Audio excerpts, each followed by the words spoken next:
नमस्कार, न्यूज 18 आप देख रहे हैं। मैं हूं आपके साथ में मनदीप। खबरों की शुरुआत करते हैं। बहुजन समाज पार्टी के प्रमुख मायावती ने आज लखनऊ में पदाधिकारियों की बैठक में बड़ा फैसला लिया। मायावती ने भतीजे आकाश आनंद को पार्टी के सभी पदों से हटा दिया है और इसके साथ ही मायावती ने अपने भाई आनंद कुमार को नेशनल कोऑर्डिनेटर बनाया है। मायावती ने राज्यसभा सांसद रामजी गौतम की जिम्मेदारी बढ़ाई और अब वह भी नेशनल कोऑर्डिनेटर होंगे। मायावती ने पिछले दिनों आकाश आनंद के ससुर अशोक सिद्धार्थ को पार्टी से निष्कासित कर दिया था। इसी से जुड़ी एक रिपोर्ट आपको दिखाते हैं।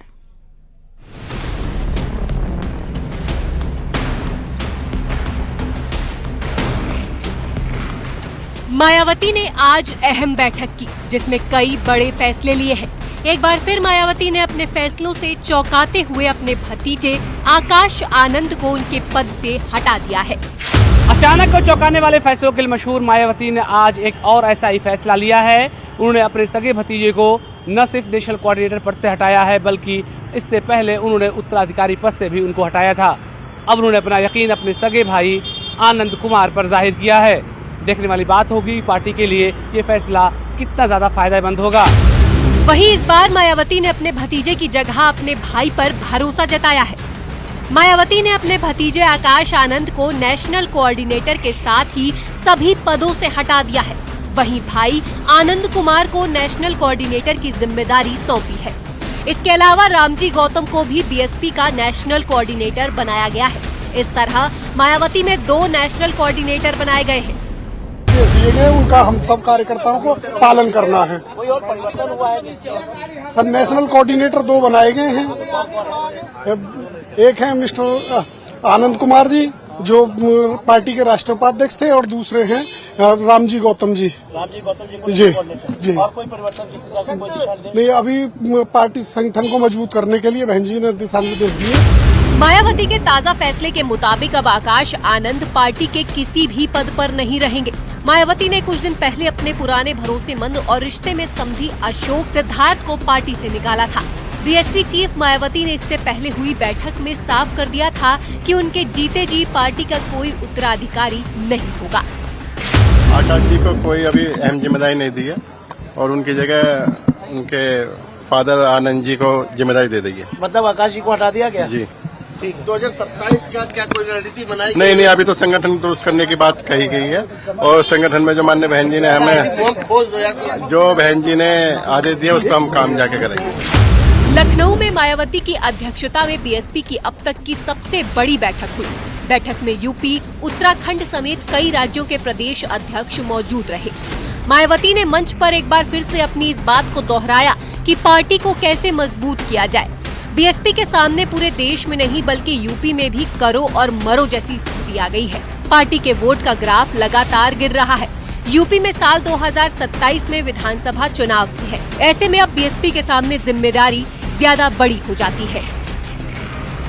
जहाँ तक मैं समझता हूँ कि जो उनका अपना समाज है या उनका अपना वोटर, वो कहीं ना कहीं जो है उनसे खिसक करके आज समाजवादी पार्टी की तरफ बड़ी आस और उम्मीद भरी नजरों से देख रहा है। हालांकि मायावती ने अपने दोनों भतीजे को सियासी तौर से सबके सामने पेश कर दिया है। अब देखने वाली बात ये है कि क्या आकाश आनंद और उनके भाई समेत मायावती का सियासी जादू आगे आने वाले चुनाव में दिखाई देगा।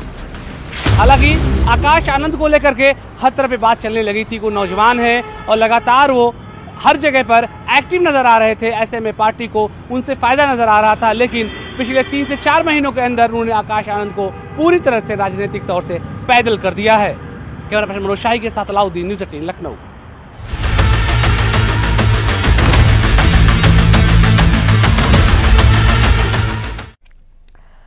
महाकुंभ में मुस्लिमों की एंट्री बैन के बाद में अब ब्रज की होली को लेकर नया फरमान जारी कर दिया गया। मथुरा के संतों ने होली पर ब्रज में मुस्लिमों की एंट्री बैन करने का फरमान सुनाया है। संतों का कहना है कि सनातन के खिलाफ षड्यंत्र रचा जा रहा है और ब्रज की होली में मुस्लिमों का क्या काम है। वहीं मुस्लिम धर्मगुरु इसे गैर कानूनी फरमान बता रहे हैं। आपको एक रिपोर्ट दिखाते हैं।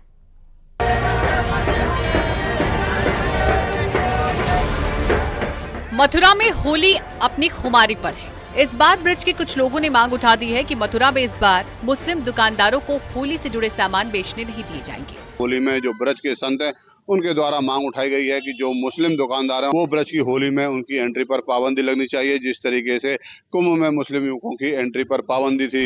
धर्म रक्षा संघ के राष्ट्रीय अध्यक्ष का कहना है कि पिछले दिनों जिस तरीके से बरेली में धमकियां मिली हैं, उसे देखकर ऐसी मांग उठाई जा रही है। ब्रज क्षेत्र में हम मथुरा, वृंदावन, नंदगांव, बरसाना, गोकुल, दाऊजी सभी जगह होली के दौरान मुस्लिम समाज के प्रवेश पर प्रतिबंध लगाएंगे। हम बिल्कुल नहीं चाहते कि मुस्लिम समाज का कोई भी व्यक्ति किसी भी प्रकार का व्यापार, रंग गुलाल बेचने का काम होली में करे या होली की भीड़ में घुसकर हुड़दंग करे।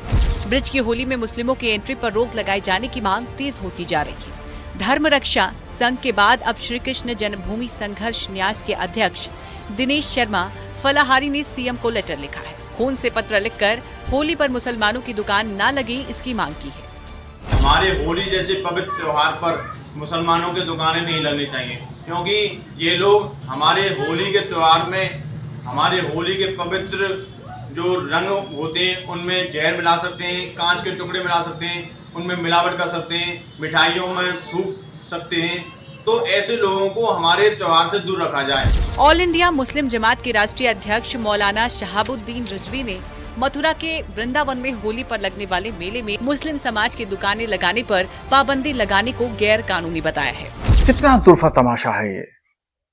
इस तरह की बातें करके समाज के अंदर नफरत घोल रहे हैं लोग, और ये संवैधानिक उसूलों के खिलाफ है। हिंदुस्तान का रहने वाला हर शख्स यहाँ का नागरिक है, यहाँ का शहरी है, कहीं भी दुकान लगा सकता है, कहीं भी मकान खरीद सकता है। वहीं वृंदावन के महामंडलेश्वर स्वामी कृष्णानंद महाराज का कहना है कि यह संभव नहीं है, क्योंकि कुंभ एक अलग आयोजन था, लेकिन वृंदावन और ब्रज में सब जगह मुसलमान रहते हैं, इसलिए ये मांग अनुचित है। ये थोड़ा तथ्य जो है बड़ा विचित्र जैसा लगता है, क्योंकि मुस्लिम हमारे वृंदावन में भी रहते हैं और वृंदावन के बॉर्डर पर भी रहते हैं, मथुरा में भी रहते हैं, तो उनका प्रवेश वर्जित करना अनुचित भी है, ठीक भी नहीं है और किया भी नहीं जा सकता है।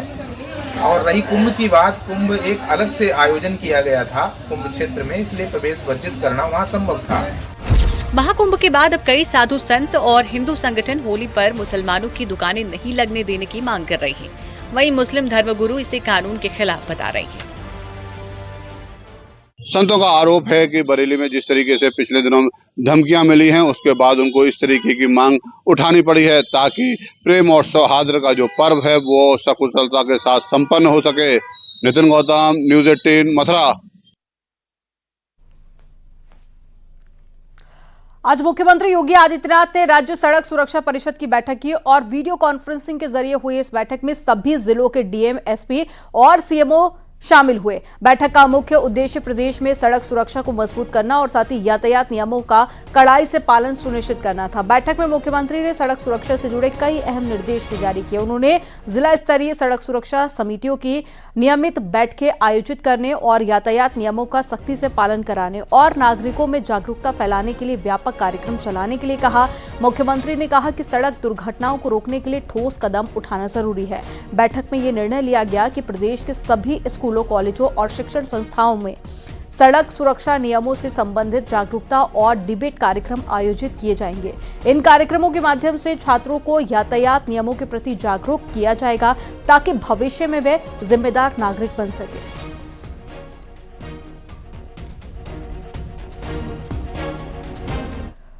बरेली में मौलाना शहाबुद्दीन ने सरकार से रमजान में मस्जिदों से लाउडस्पीकर ना उतारने की अपील की है। उन्होंने बताया है कि रमजान में मस्जिदों पर लाउडस्पीकर की बेहद जरूरत होती है, लिहाजा लाउडस्पीकर ना उतारे जाएं। है कि हुकूमत इसमें रमजान शरीफ के महीने में रियायत दे और सहूलत दे मुसलमानों को, ताकि अच्छे से रमजान शरीफ हो सकें। और लाउड स्पीकर उतारने की जहां तक बात है तो उसमें पक्षपात नहीं किया जाना चाहिए। हर एक के साथ कोई भी हो, मस्जिद हो, मंदिर हो, गुरुद्वारा हो, चर्च हो, अगर परमिशन नहीं है तो सबके साथ एक ही व्यवहार होना चाहिए।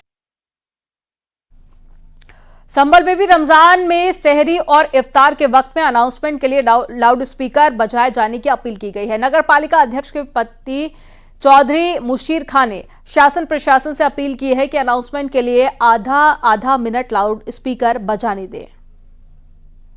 ये वक्त हो चुका है जिससे जनता या लोगों को परेशानी, रोजगार या रोजा रखने वाले उन्हें कोई दिक्कत। प्रशासन की तरफ से क्या आपको कहा गया इस बारे में? उन्होंने कहा हम बताएंगे, विचार करना है। विचार करने जो तय गाइडलाइंस हैं, जो तय सीमा है ध्वनि की जी, उसका आप लोग कैसे ध्यान रखेंगे? जो डेसिबल्स तय किए गए हैं, कहा डीएम सर ने और एसपी सर ने ये बात रखी, तो हमने कहा कि सर हम एक जो महदूद एरिया है यहाँ पर हम उसकी आवाज़ को कम कर और कोई उसमें हर वक्त नहीं बोलेंगे, सिर्फ हम इतना बताएंगे कि ये वक्त हो चुका शहरी का, ये वक्त हो चुका इफ्तार का।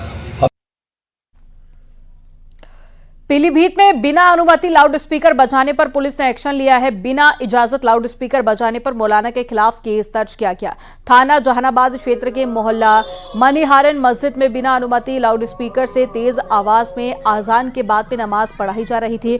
पुलिस ने लाउडस्पीकर की परमिशन मांगी तो मौलाना अशफाक परमिशन नहीं दिखा पाए। पुलिस ने बाकी सभी धार्मिक आयोजन करने वाले लोगों को नोटिस जारी किया है।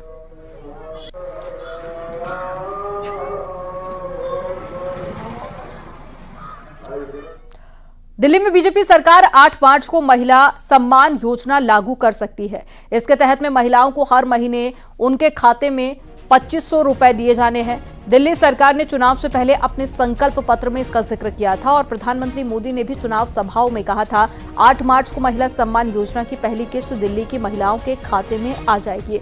बीजेपी ने मैनिफेस्टो में महिला सम्मान योजना सबसे अहम था और इसके तहत में महिलाओं के खाते में प्रतिमाह 2500 रुपए आने हैं। अब खबर है कि दिल्ली में 8 मार्च को लागू महिला सम्मान योजना लागू हो सकती है। सूत्रों के मुताबिक 8 मार्च यानी कि महिला दिवस पर महिलाओं के खाते में 2500 रुपए डाले जाएंगे। और साथ ही दिल्ली बीजेपी ने अंतर्राष्ट्रीय महिला दिवस के मौके पर जवाहरलाल नेहरू स्टेडियम में दिल्ली की 5000 महिलाओं का एक बड़ा सम्मेलन भी आयोजित किया था। बीजेपी के राष्ट्रीय अध्यक्ष जेपी नड्डा और दिल्ली की मुख्यमंत्री रेखा गुप्ता समेत कई वरिष्ठ बीजेपी नेता इस कार्यक्रम में शामिल होंगे।